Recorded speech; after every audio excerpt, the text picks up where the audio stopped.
I didn't know the man who saved me that night was the reason no one else dared to touch me again.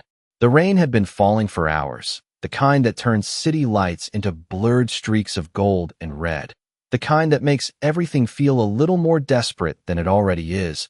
And I remember thinking my shift would never end, that my feet would give out before the clock hit midnight, that maybe if I just kept moving, kept smiling, kept pretending everything was fine, the world would leave me alone for one more night. I was wrong. Table 12 had been trouble from the moment they walked in. Loud voices, too much cologne, the kind of laughter that didn't sound like humor, but like a warning, and I tried to avoid them, tried to stay in the safer corners of the restaurant where the lighting was softer and the conversations were quieter, but tips mattered and rent didn't care about fear, so I stepped forward when my manager nodded, balancing the tray in my hands like it was the only thing keeping me steady. Another round. One of them said, his voice too close, his hand brushing my wrist just long enough to make my skin tighten, and I pulled back with a polite smile that felt glued to my face, the kind you learn to wear when saying no isn't an option, the kind that keeps things from escalating even when everything inside you is already bracing for impact. I told myself it would be quick, just a few seconds, just long enough to set the glasses down and walk away, but seconds stretch when you feel watched, when you feel cornered without walls, and I could feel it then, the shift in the room, subtle but real, like the air had changed direction. I didn't see him at first. I felt him. The silence came before the movement, a ripple through conversations, forks pausing midair, voices lowering without anyone being told to.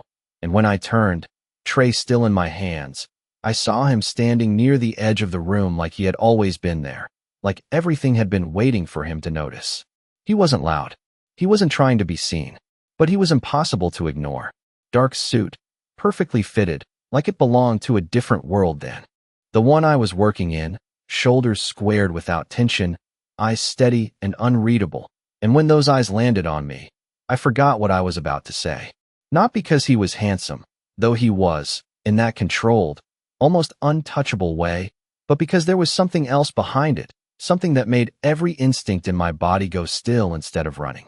Step back, he said, not to me, not directly, but the words carried anyway, low and even, like they didn't need volume to be obeyed, and the man at table 12 laughed at first, like it was a joke he didn't understand, like he hadn't realized the room had already chosen sides. Mind your business, he shot back, but his voice lacked the same certainty it had seconds before, and I saw it then. The smallest crack, the hesitation, the moment someone realizes they're no longer in control of the situation they thought they owned. I should have moved. I should have walked away and let whatever was about to happen unfold without me in it. But my feet didn't listen, and before I could decide anything, the man in the suit was closer, not fast, not rushed, just there, like distance didn't apply to him the same way it did to everyone else. His hand reached for mine, steadying the tray before it slipped. Fingers firm but careful, like he was holding something that mattered more than the moment itself. And for a second, everything else disappeared. The noise, the tension, the weight of the room pressing in on me. "Are you hurt?" he asked, and it was the first time anyone had asked me that all night. The first time it didn't feel like I was invisible in my own life. And I pulled my hand back too quickly, the reflex automatic, the words following before I could stop them. "I'm fine." It was a lie I'd practiced so well it almost sounded real. His gaze didn't change. Not softer, not harder. Just fixed, like he was reading something I hadn't said out loud. Behind him, the table had gone quiet, the earlier confidence replaced by something else, something closer to caution, and I didn't see what happened next. Not exactly, because it wasn't loud or dramatic or anything you could point to and say this is where it changed. But when I looked, again, the tension was gone. The table empty, like the problem had never existed in the first place. The room exhaled. Conversations returned. Glasses clinked again. Everything looked normal. But it wasn't, because he was still there, watching. And for reasons I didn't understand yet, the space around me felt different, like an invisible line had been drawn, like something had been decided without my permission. He didn't say anything else. Didn't ask for my name. Didn't wait for thanks.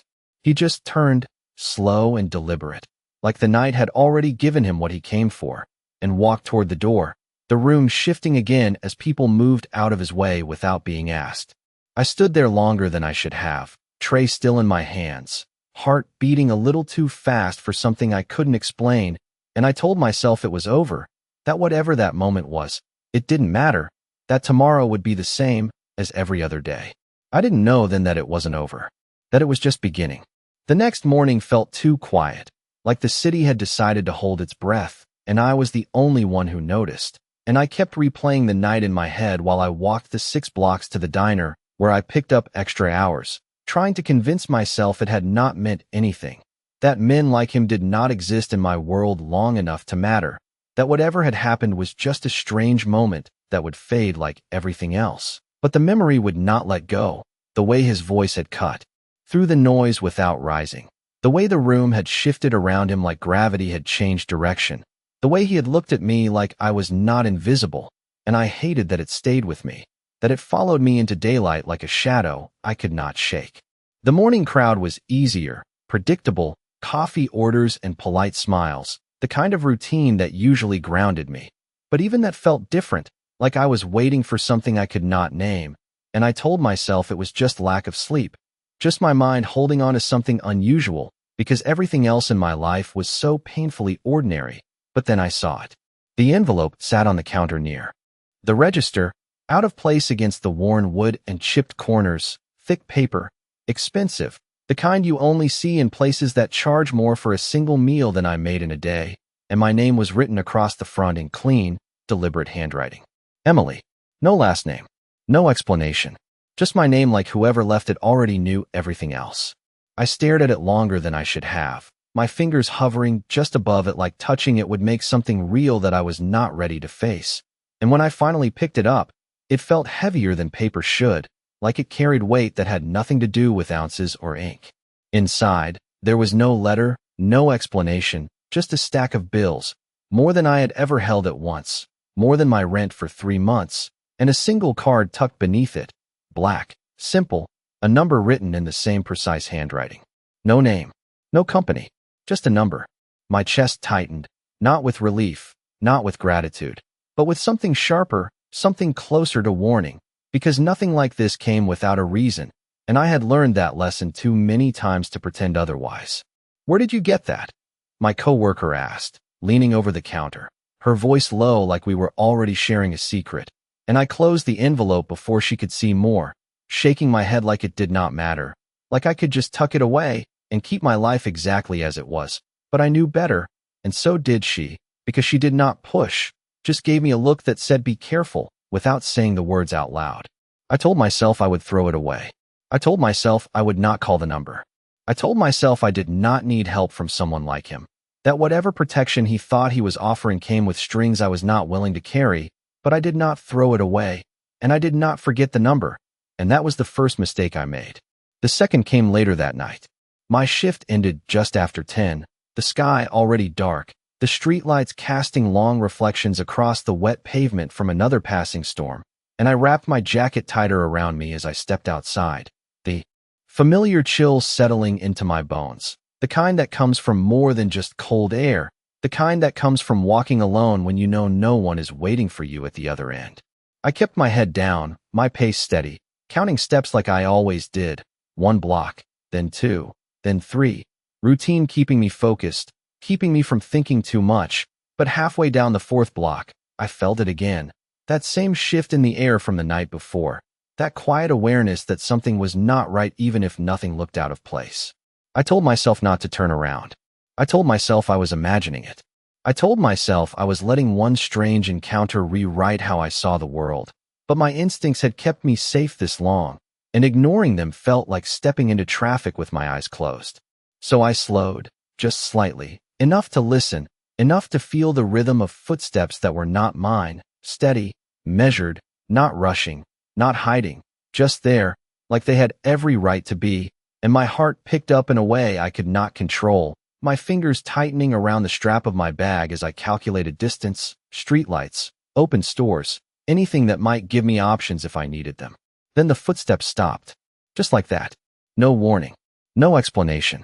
The silence that followed felt louder than the sound had been, and before I could decide what to do next, a car pulled up to the curb beside me, smooth, quiet, Too expensive for this part of the city, the kind of car that did not belong on streets like mine, and I did not need to see the door open to know who it was. Get in, his voice said from inside, calm, controlled, like he was offering a simple solution to a problem I had not fully understood yet, and I shook my head immediately, stepping back, the instinct automatic, the refusal already forming before he could say anything else. I am fine, I said again, the same lie, the same shield, but it sounded weaker this time, thinner, like even I did not believe it anymore. The door opened anyway, not forceful, not rushed, just inevitable. You are not, he replied, and when I looked at him, really looked this time, I saw something I had missed before, not just power, not just control, but certainty, the kind that does not come from guessing, the kind that comes from knowing exactly what is coming next.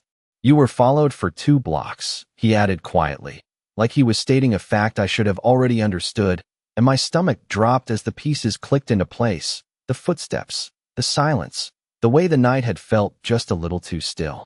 And if you keep pretending you do not need help, he continued, his eyes steady on mine, next time I might not be there to ask. I should have walked away. That is what I tell myself every time I think back to that moment, standing on the edge of the sidewalk with the cold air pressing against my skin and his voice cutting through everything I thought I understood about control, about distance, about safety, because getting into that car meant crossing a line I could not uncross, and I knew it.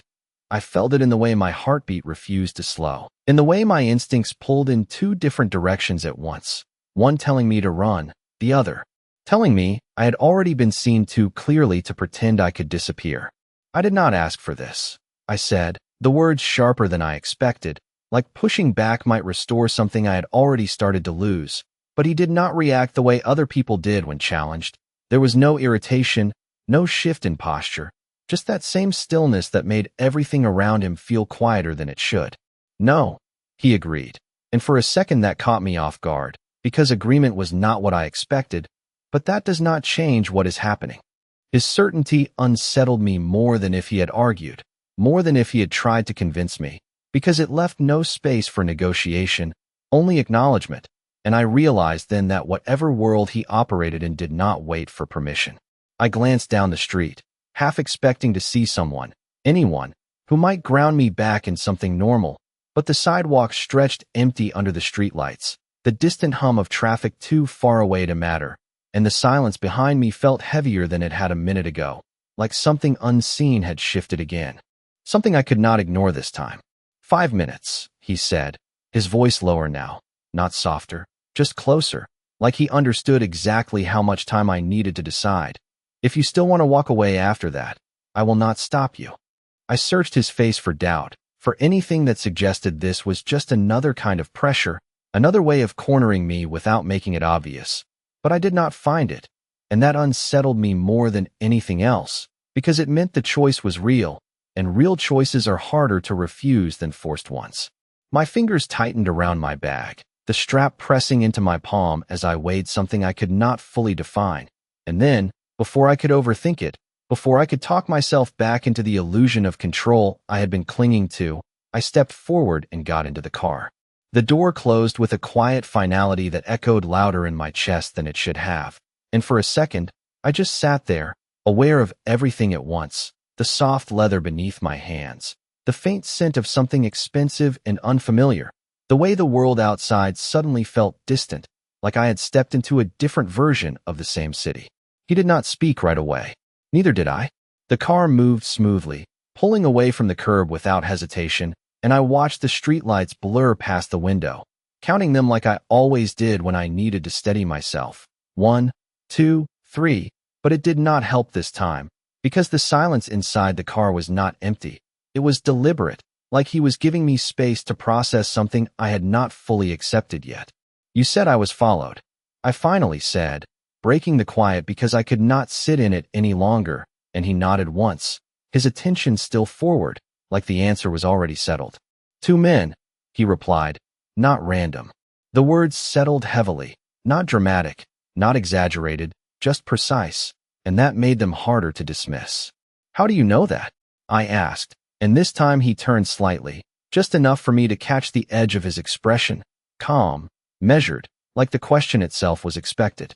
Because I know who is looking for me, he said, and something in the way he said it shifted the weight of everything that had happened, like the pieces I had been trying to understand suddenly rearranged into something clearer, something more dangerous than I had allowed myself to consider.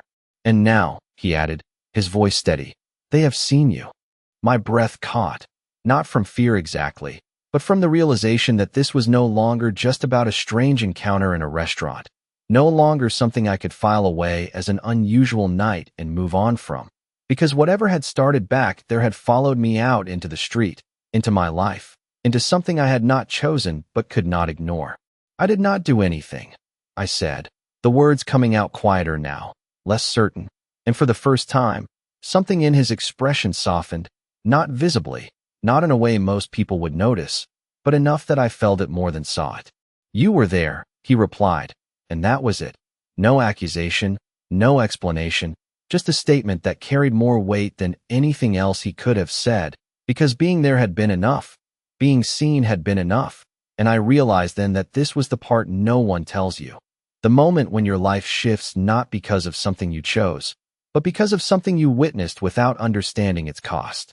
The car slowed as we approached an intersection, the red light casting a muted glow across the interior, and for a brief second, everything felt suspended, like time had paused just long enough for me to understand what I had stepped into. 5 minutes, he reminded me, glancing at me now, his gaze steady, unhurried. We are almost there. And I knew, even before I asked, even before I saw where we were going, that wherever there was would not be somewhere I could simply walk away from unchanged.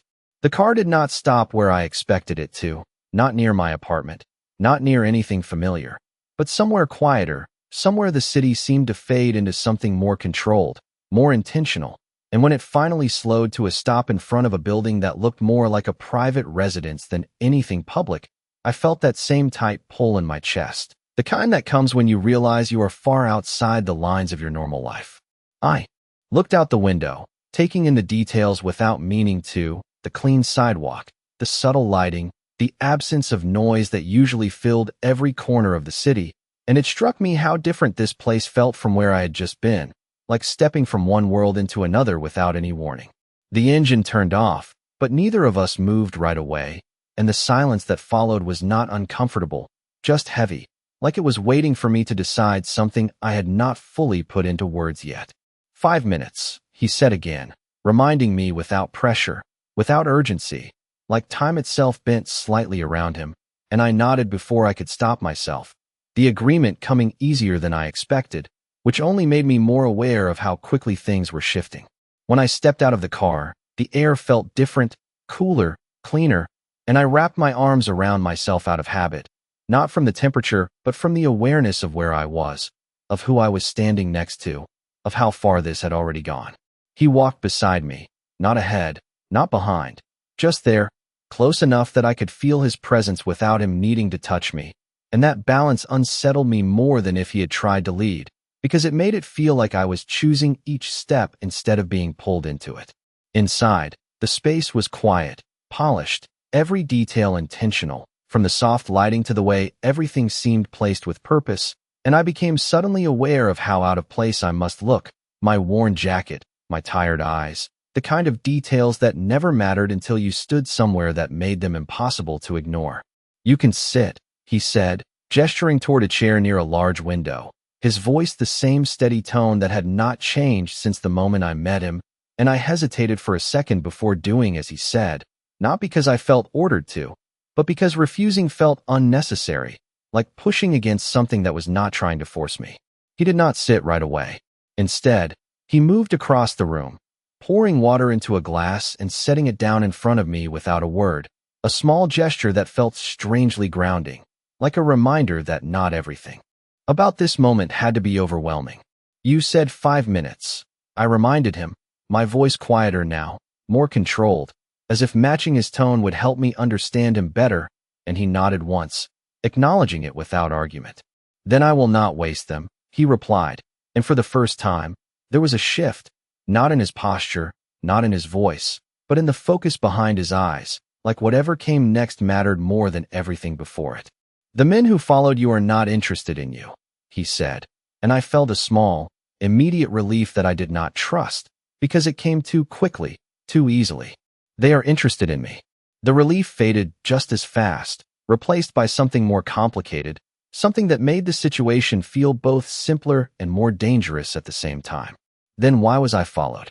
I asked, leaning forward slightly without realizing it, drawn in despite myself, and he held my gaze in a way that made it impossible to look away. Because you were seen with me, he answered, and the words settled with a quiet finality that left no room for misunderstanding, no space to pretend this was still separate from my life. I let out a slow breath, trying to process it, trying to find the edge of it, the point where I could step back and say this is where it ends. But that line was already behind me. So what happens now? The question came out before I could filter it, and for the first time, he did not answer immediately, which made me realize the answer was not simple, not something that could be reduced to a single sentence or a quick reassurance. Instead, he moved closer, not enough to invade my space, just enough that I could see the details I had missed before, the faint lines near his eyes, the subtle tension held beneath control, the kind that suggested he carried more than he showed. Now, he said finally, his voice lower, more deliberate. You decide if you want to be protected or if you want to pretend this will go away on its own. The words were not a threat. They were not a promise. They were something else entirely, something that felt like truth without comfort, and I realized then that this was the real choice he had been offering from the beginning, not whether to get into the car, not whether to sit in this room, but whether to accept that my life had already changed the moment I stepped into his line of sight. I looked down at my hands, still wrapped around the glass he had given me, and noticed they were not shaking anymore, not like before, and that steadiness surprised me, because it meant some part of me had already started to adapt, to adjust, to consider something I had not allowed myself to think about until now. When I looked back up at him, the question was still there, waiting, unchanged, and for the first time, I understood that whatever answer I gave would not just affect tonight. It would shape everything that came after, and that realization settled quietly between us, heavier than anything either of us had said. I should have said no. That is the answer that would have kept my life simple, predictable, safe in the quiet way I had always understood safety. But as I sat there with his question hanging between us, I realized something I had not been willing to admit before, that the version of safety I knew had already been broken the moment those footsteps followed me down the street, the moment his world brushed against mine and did not let go. I lifted my gaze to meet his again, searching for something that would make the decision easier, some sign that he was exaggerating, that this was all just caution taken too far, but there was nothing uncertain in his expression, no hesitation, no attempt to persuade me with anything other than the truth as he saw it. And if I say no? I asked, my voice steady in a way that surprised me, because the question mattered more than I was ready to show, and for a brief second, the room felt smaller, like everything had narrowed down to this single exchange. He did not answer right away. Instead, he studied me, not in a way that felt invasive, but in a way that felt precise, like he was measuring something beyond my words, something deeper than the surface reaction. Then I will make sure you get home tonight, he said finally, his tone unchanged, calm and even. And after that, you will be on your own. There was no threat in it, no hidden meaning, just a simple statement of consequence, and somehow that made it heavier than anything else he could have said, because it meant he was not trying to trap me, not trying to control the outcome, only laying out the reality as it stood.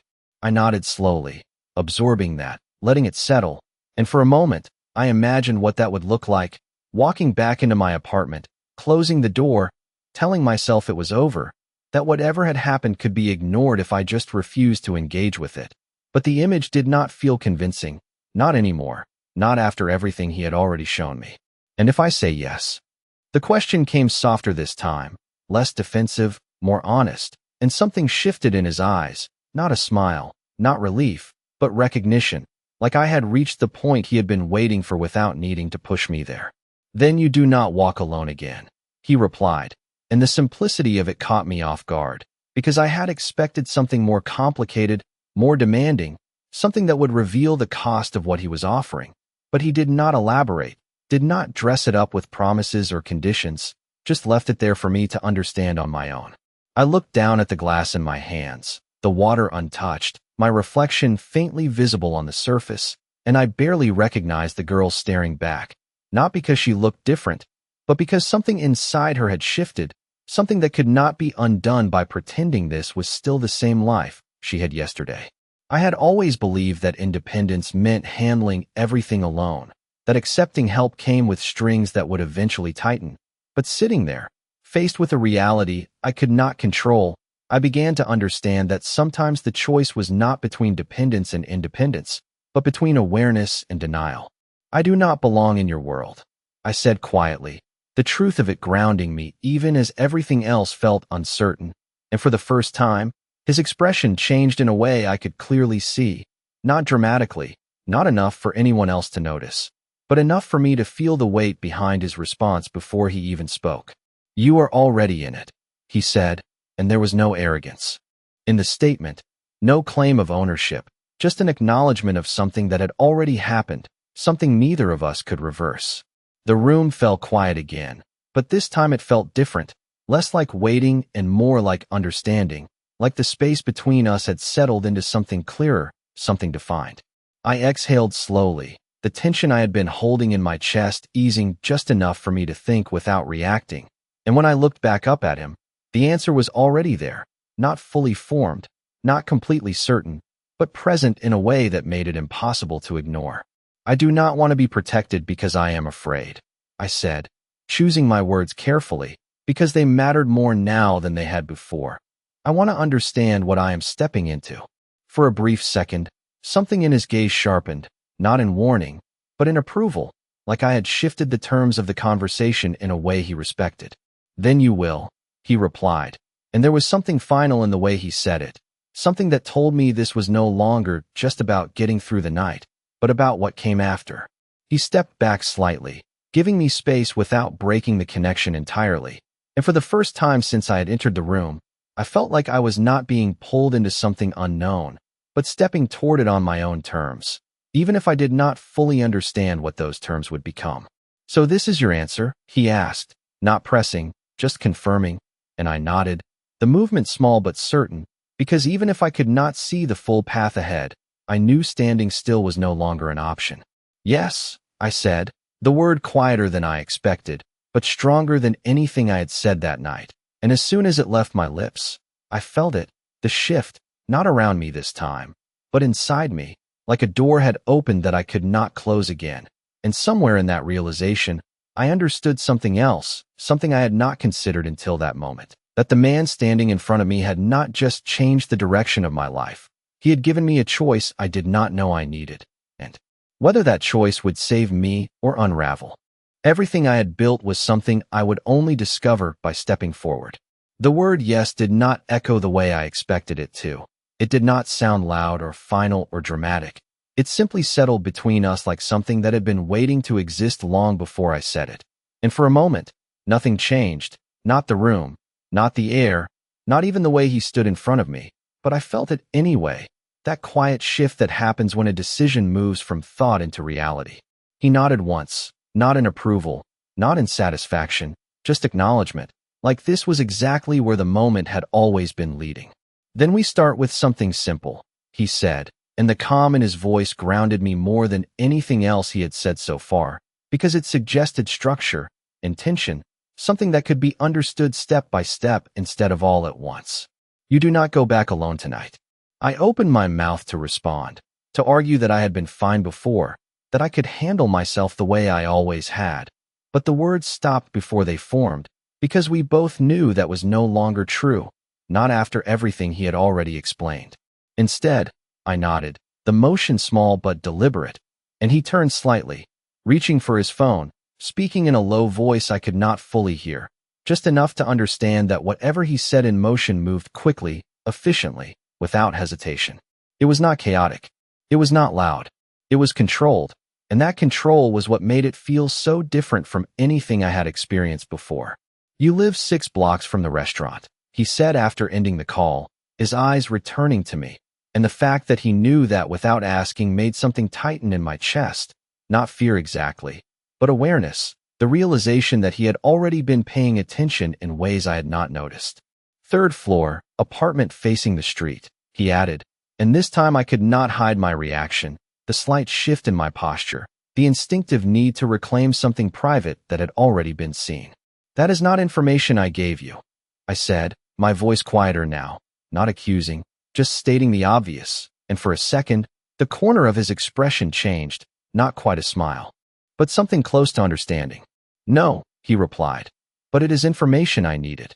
The simplicity of that answer unsettled me more than if he had tried to justify it, because it meant this was normal for him, knowing details, mapping out the world around him in ways that left little to chance. You said I would not be controlled, I reminded him, holding on to that part of the conversation like it mattered more now than it had before, and he did not look away, did not deflect. You are not, he said, his voice steady, but protection requires awareness. I let that sit for a moment, turning it over in my mind, testing it against what I understood, against what I had always believed about independence and boundaries, and I realized something uncomfortable, that there was a difference between being controlled and being considered, and I was not sure yet where he stood between those two lines.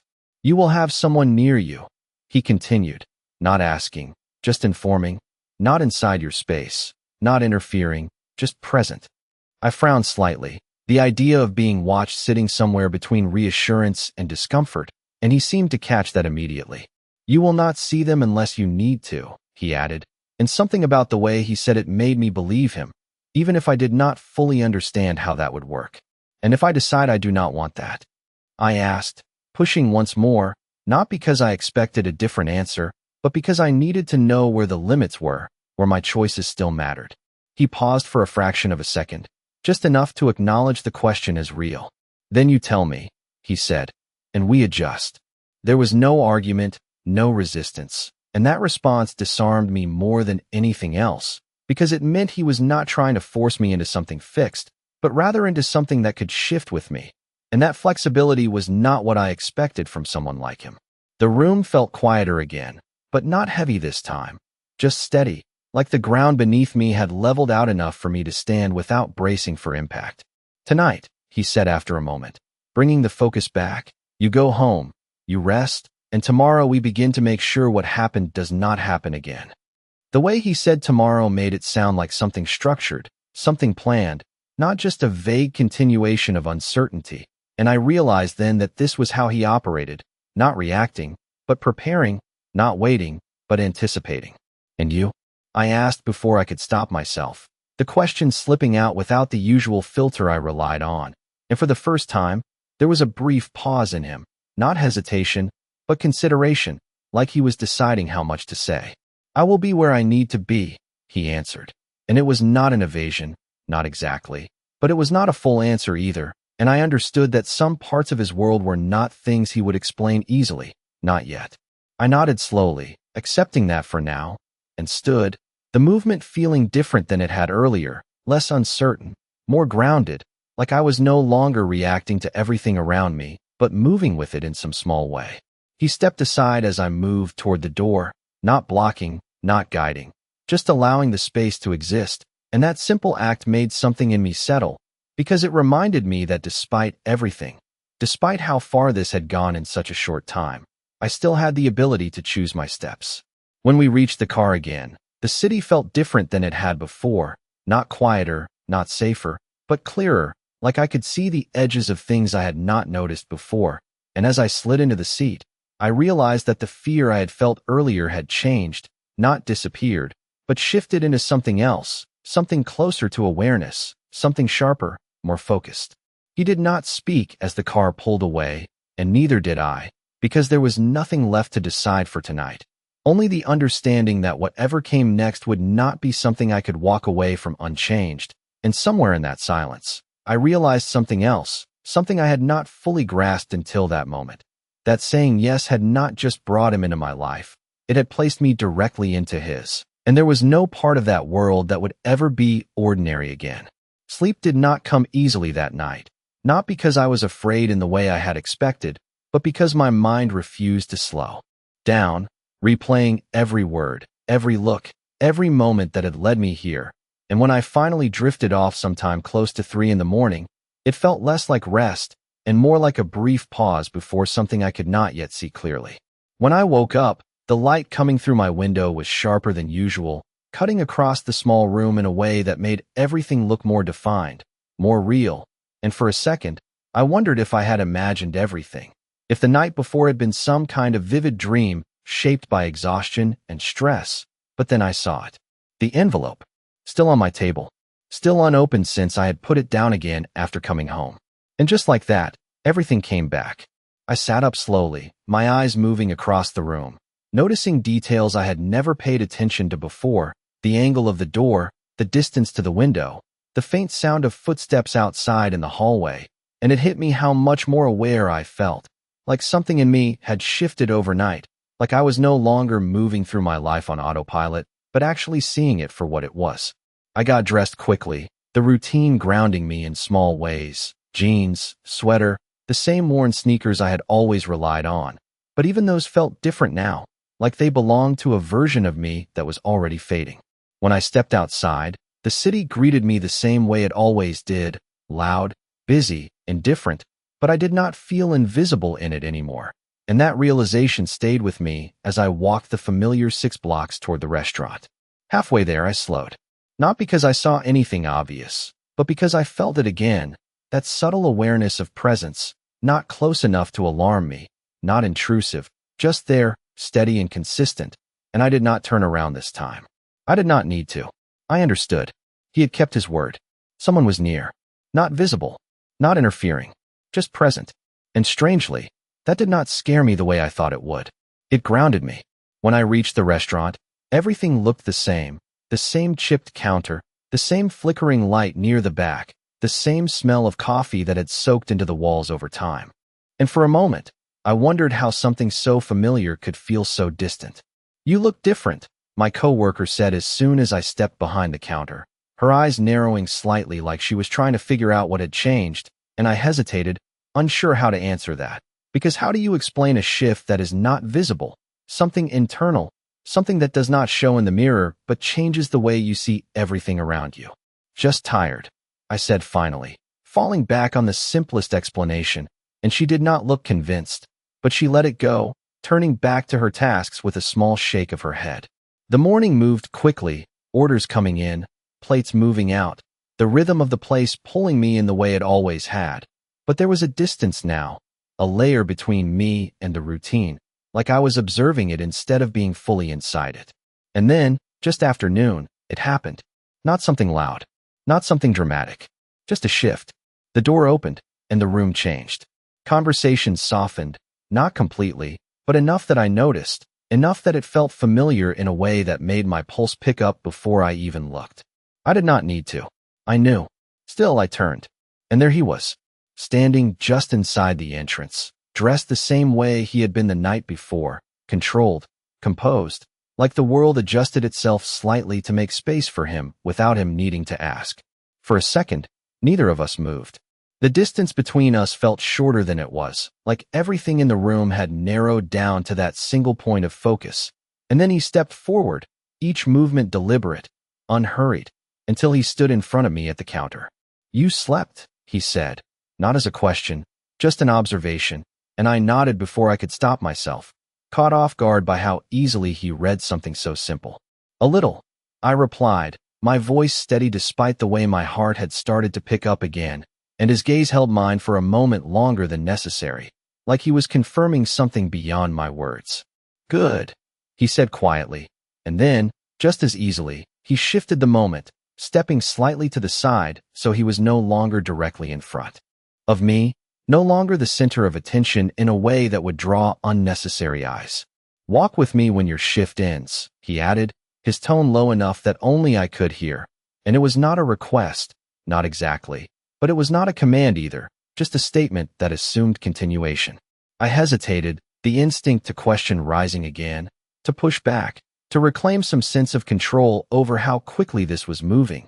But before I could speak, he added one more thing, softer this time, almost like a reminder rather than an instruction. "There are things you need to understand." And just like that, I knew. This was not over. This was only the beginning. I spent the rest of my shift pretending everything was normal, but nothing felt normal anymore. Not the way the clock ticked slower than usual. Not the way every sound seemed sharper, more defined, like my senses had adjusted to something I could not turn off. And definitely not the way my thoughts kept circling back to his words. There are things you need to understand, because it did not sound like a warning. It sounded like preparation. I caught myself glancing at the door more than once, half expecting him to still be there, watching, waiting, but he had disappeared as quietly as he had arrived, leaving behind that same invisible shift in the room, like something had passed through and changed the air without leaving a trace. When my shift finally ended, I did not linger the way I usually did not chat, did not stretch out the last few minutes to delay stepping back into the night, because this time, I knew someone was waiting, and that knowledge pulled me forward instead of holding me back. I stepped outside and saw the car immediately, parked along the curb like it had been there all day, blending in just enough to avoid attention, but still unmistakable if you knew what to look for. And for a brief second, I stood there, taking in the scene, the quiet street, the dim glow of the streetlights, the steady rhythm of the city continuing around us like nothing had changed, even though everything had. The passenger door opened before I reached it, not abruptly, not in a way that startled me, just smoothly, like the moment had already been decided, and I slid inside without hesitation this time. The movement easier than it had been the night before, which should have concerned me more than it did.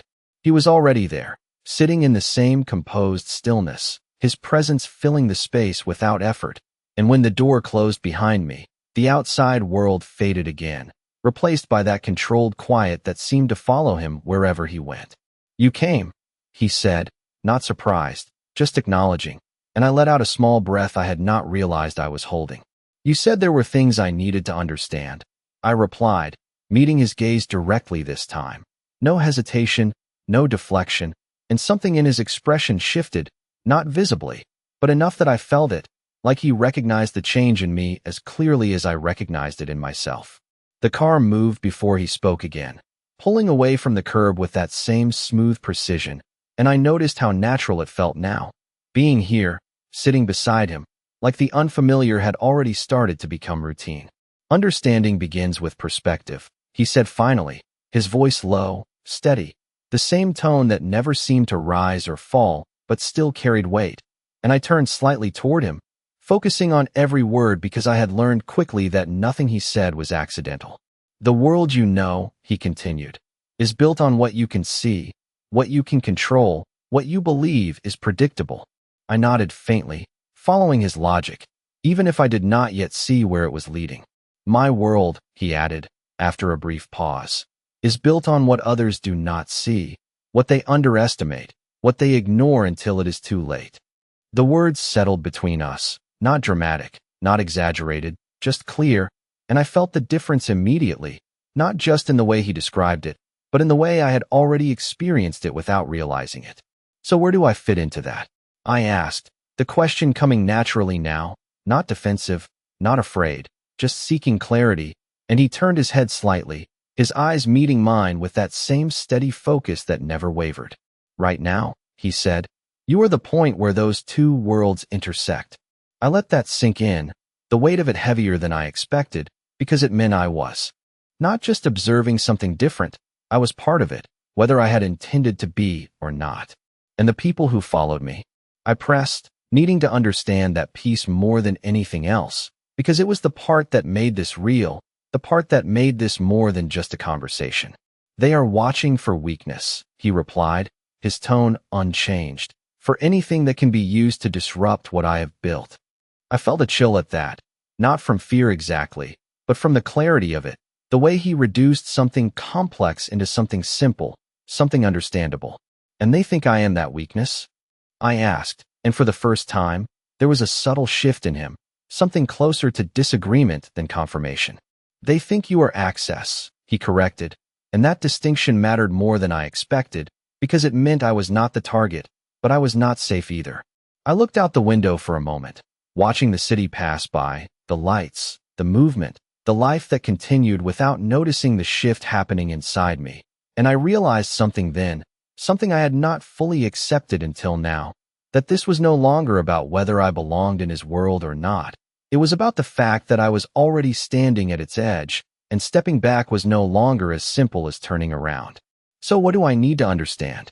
I asked quietly, turning back to him, ready this time, not just to listen, but to learn, and his gaze held mine for a moment longer before he answered, his voice steady, deliberate, like every word was chosen for a reason. You need to understand, he said, that from this moment forward, nothing around you is accidental. And as the car continued through the city, the weight of that truth settled into place, changing the way I saw everything, not just him, not just his world, but my own. Nothing around you is accidental. His words stayed with me long after he said them, echoing in the quiet spaces between passing streetlights and the soft hum of the car as it moved through the city, and I found myself looking at everything differently. The people on the sidewalks, the cars at intersections, even the way reflections shifted in the glass, like the world had always been layered, and I had only just learned how to see beyond the surface. Then teach me, I said after a moment, my voice steady, not because I felt certain, but because I understood that hesitation would not change what was already in motion, and he glanced at me briefly, something unreadable passing through his expression before his attention returned to the road ahead. Observation first, he replied, simple, direct, like everything else about him, and I leaned back slightly, letting that settle, letting my mind adjust to the idea that this was no longer just about reacting, but about learning how to see. The car slowed as we turned onto a quieter street, one I did not recognize, lined with buildings that looked polished, intentional, the kind of places that did not advertise themselves but did not need to. And when we stopped, I felt that same subtle tension return, not fear, not exactly, just awareness, like I was stepping into another layer of something I was only beginning to understand. He stepped out first this time, not to lead, but to move with purpose, and I followed. The night air cooler here, the sounds of the city more distant, like we had shifted slightly out of its center without leaving it entirely. Watch, he said quietly as we walked, and I focused, not just on what was obvious, but on the spaces between things, the pauses, the patterns, the way a man across the street checked his watch twice in less than a minute, the way a car idled a little too long before moving on, the way someone standing near a doorway adjusted their position when we passed, subtle movements, easy to miss if you were not looking for them. They are not all threats, he continued, his voice low enough that it did not carry beyond us, but they are all pieces. I frowned slightly, trying to connect what I was seeing with what he was saying, and he slowed his pace just enough for me to keep up without rushing. Most people move through their lives assuming everything around them is random, he added, but patterns exist everywhere. I nodded faintly, beginning to understand, not fully, but enough to see the outline of what he meant, and it changed something in me. The way I held myself, the way I looked at the world, like I was no longer just passing through it, but reading it in a way I had not before. We stopped near the corner, the streetlight casting a soft glow over the pavement, and he turned slightly toward me, not fully, just enough that I could see the shift in his focus again. Earlier today, he said, you felt someone near you. It was not a question, and I nodded, remembering the quiet awareness that had followed me without revealing itself. That was not coincidence, he continued. It was placement. The word landed differently, heavier, more intentional, and I felt it settle into the framework he had been building, each piece connecting to the next in a way that made the whole picture clearer. Everything around you now is part of a structure, he said, including you. I inhaled slowly, letting that sink in, because it meant I was no longer separate from what I was observing. I was part of it, a variable in something much larger than I had considered before. And if I make a mistake? I asked, the question coming quieter this time, not out of fear, but out of awareness of what I did not yet know. And he looked at me fully then, his gaze steady, direct, the kind that did not allow for misunderstanding. Then you learn from it, he replied, and there was something firm in that answer. Something that did not promise safety but did promise growth, and for some reason, that mattered more. The city moved around us, unchanged on the surface, but different in the way I now perceived it, every detail sharper, every movement more deliberate, and I realized then that this was what he meant, not just protection, not just awareness, but transformation, the slow shift from someone who reacted to someone who understood. Why me? I asked after a moment, the question that had been sitting beneath everything else finally finding its way out. And he did not answer immediately, his silence stretching just long enough to make me think he might not answer at all. But then he spoke, his voice quieter than before, but no less certain. "Because you noticed," he said, and I blinked, caught off guard by the simplicity of it, because I had not thought of myself that way, had not considered that something as small as paying attention could be the reason I was here, standing in a world I had never intended to enter.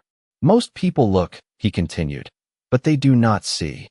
I held his gaze, the weight of that statement settling into something deeper than I expected, and for the first time since all of this began, I felt something shift that was not driven by fear or uncertainty, but by something else, something quieter, stronger. Understanding.